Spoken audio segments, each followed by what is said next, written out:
Hey there, good morning. I'm Myra Ansari here for Wave Now. I hope that you are having a good day so far. So, I don't know how it is where you are at, but I feel like I am seeing deer everywhere. And it's one of those things where you see them and you stop immediately because you don't want to hit them, but they're also amazing creatures and they kind of capture your attention. But what you don't want is to hit one of them because that can be very, very devastating to you, your vehicle, and of course the animal as well.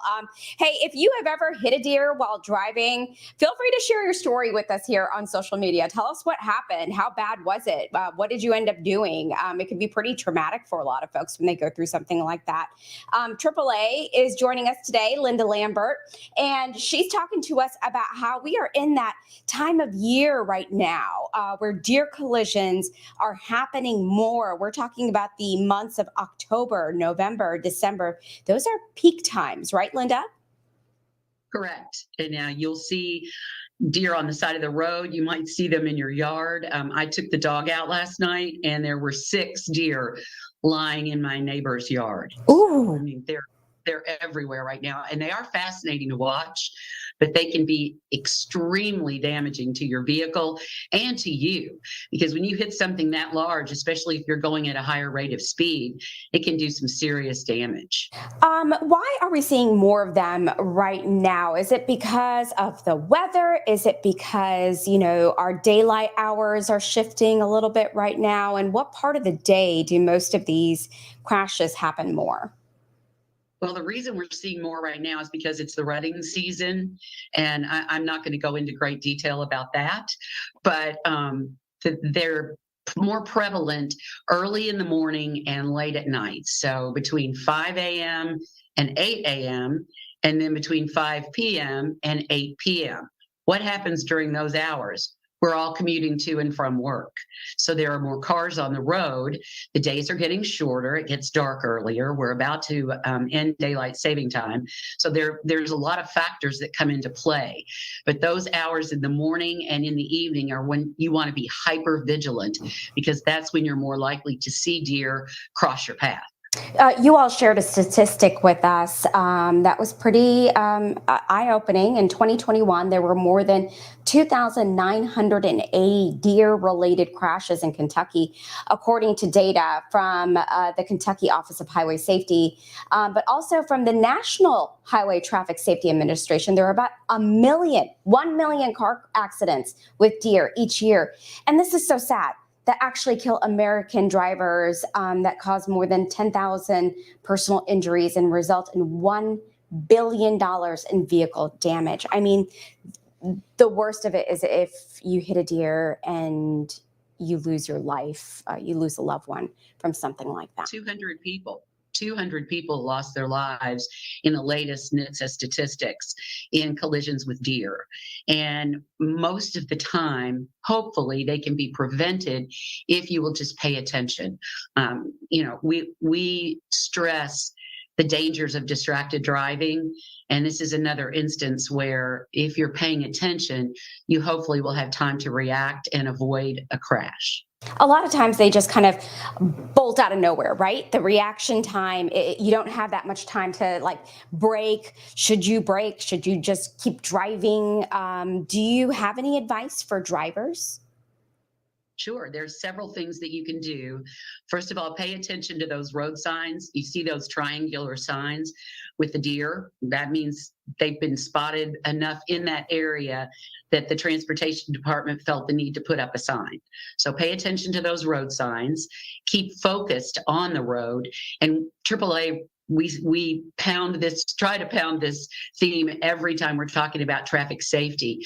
Pay attention on down the road, not just around you. You need to pay attention to what's going on right around you, but you also need to look down the road to see what's happening, 20 to 30 seconds ahead of you, so you can be prepared. You want to have time to react. Again, as we mentioned earlier, pay extra attention between the hours of 5 a.m. and 8 a.m. and 5 p.m. and 8 p.m. because that's when deer are most active. Also, if there are no oncoming cars, drive with your high beams on. That allows you to see better in the dark, and it also those lights can reflect from the deer's eyes and allow you to spot them quicker. If the Usually, deer is coming, sorry, go ahead. I didn't mean yeah, to. no, that's okay. If you see one deer, uh, there could be more because they often travel in packs, in herds. So slow down and pay attention even more. If you see one, more than likely there are others. Resist the urge to swerve. And that's in our instinct. If we see something in our path, we want to turn that wheel. But that can confuse the deer and cause them to run right toward you. It can also put you in the lane of oncoming traffic, which is terribly, terribly dangerous. And finally, you have to resist the urge to brake. That's also in our instinct.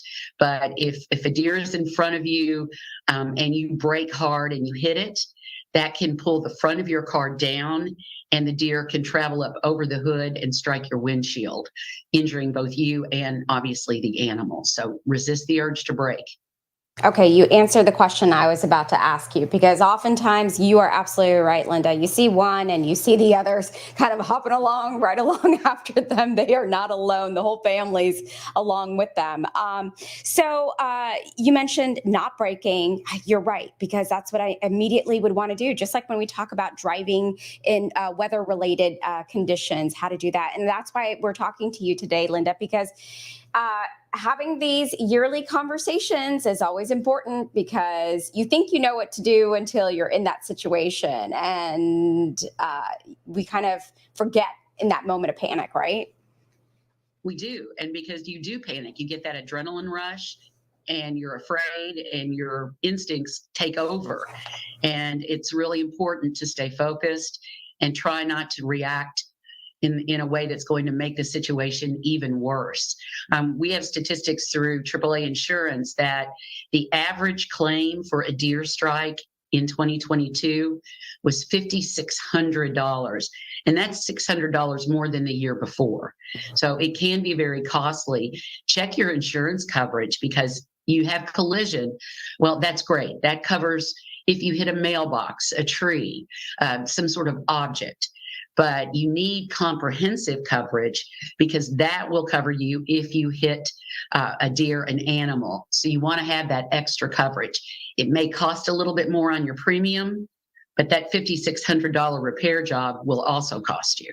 And I think, correct me if I'm wrong, Linda, I think most people end up getting that insurance after they go through something like that, because most of us think, oh, I'll be fine. That's not gonna happen to me. It won't happen to me. Yeah.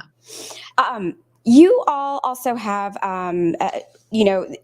getting that extra insurance, is kind of a gamble, but it really works out for your benefit if this sort of thing does happen, right? Because the cost to repair is just, we know now it's going to take a long time, more than likely, and it's going to cost a lot. It is. I mean, inflation is real. Everything costs more these days.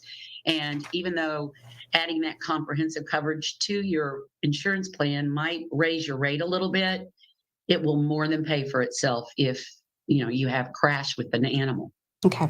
So I've often wondered about this. So what happens if you do hit the animal? What do you do? Do you get out of the car? Do you check on the animal? Do you stay in the car? What's the best and safest thing to do? Call the police first and foremost. Call 911. Try to get out of oncoming traffic, or out of the lanes of traffic if at all possible. Don't approach the animal, because injured animals can often hurt humans or further injure themselves. And then you want to also talk to your insurance agent as soon as possible. But the first thing you want to do is get to safety and call the police. What if you're worried about the animal? If the animal being in pain, like, would police come and handle the situation? What typically happens in that sort of situation? That actually happened to me once when my daughter was a toddler and in a car seat in the back seat, and she saw the whole thing. And I was in Oldham County when it happened, and I called the sheriff's department, and they came immediately. And I told her they took the deer to the deer hospital. But the sheriff's deputy took care of the situation without getting too graphic. I understand. Yeah, and that is more the probably the most humane thing that you can do in that situation, to kind of put the Absolutely. animal out of pain. Okay, so you had some great advice for our viewers today, Linda. What am I not asking you that you want folks to know about this time of year and deer collisions? Just to be, again, hyper vigilant, especially during those peak hours, 5 a.m. to 8 a.m., 5 p.m. to 8 p.m. And if you have a 9 to 5 job, chances are you're on the road during those times. So just know that for the next few months, you could be seeing deer on the side of the road or running across your path. So remember to just pay attention, watch for those road signs, make sure you're staying focused on the road, put your phone down. If you do hit a deer or if it is imminent, try not to swerve and try not to brake because that can make the situation worse. Okay. Linda, always great to chat with you. Thank you for giving this advice to our viewers today. Linda Lambert with AAA today giving us advice. And I appreciate you all staying with me here on this stream here on Wave Now. We'll put a little story together for our newscast a little bit later. So if you missed some of this, you'll get the advice there later. Linda, thank you. I hope you have a wonderful day. Thanks, Myra. You too. All right. Have a great day, everyone. We'll see you later.